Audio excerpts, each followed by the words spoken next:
രഞ്ജിത്തും GS വിജയനും ചേർന്നൊരുക്കുന്ന ബാവുട്ടിയുടെ നാമത്തിൽ എന്ന ചിത്രത്തിന്റെ ഷൂട്ടിംഗ് കോഴിക്കോട്ട് പുരോഗമിക്കുന്നു.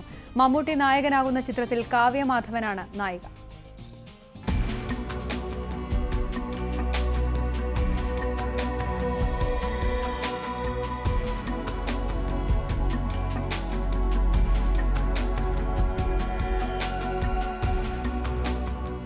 രണ്ട് വ്യത്യസ്ത പുരുഷവർഗത്തിന്റെ കഥയാണ് ബാവുട്ടിയുടെ നാമത്തിൽ.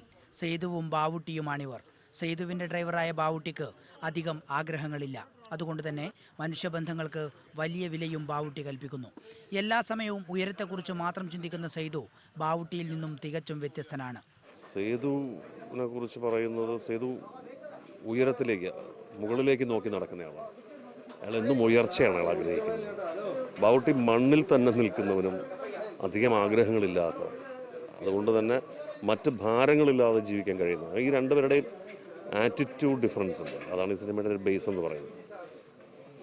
പിന്നെ തീർച്ചയായും ഒരു കുടുംബ ബന്ധങ്ങൾ, മനുഷ്യൻ്റെ പരസ്പര സ്നേഹം എന്നൊക്കെയുള്ള ഇതിലൂടെ കടന്നു പോകുന്ന ഒരു സിനിമ തന്നെ ആയിരിക്കും.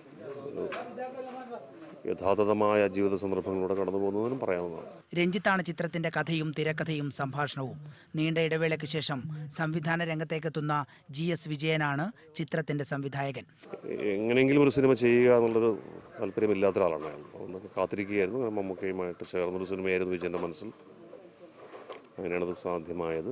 മമ്മൂട്ടിയെ കൂടാതെ കാവ്യ മാധവൻ, രമ്യ നമ്പീശൻ, റിമ കല്ലിങ്കൽ, ശങ്കർ രാമകൃഷ്ണൻ മാമുക്കോയ, വിനീത്, സുധീഷ് തുടങ്ങിയവർ ചിത്രത്തിൽ വേഷമിടുന്നുണ്ട്. ചിത്രം ക്രിസ്തുമസിന് തിയേറ്ററുകളിൽ എത്തിക്കാൻ കഴിയുമെന്നാണ് പ്രതീക്ഷയെന്ന് രഞ്ജിത്ത് പറഞ്ഞു. ക്യാപിറ്റൽ സിനിമാസിന്റെ ബാനറിൽ 7 ആർട്സ് ആണ് ചിത്രം പുറത്തിറക്കുന്നത്. ഏഷ്യാനെറ്റ് ന്യൂസ്, കോഴിക്കോട്.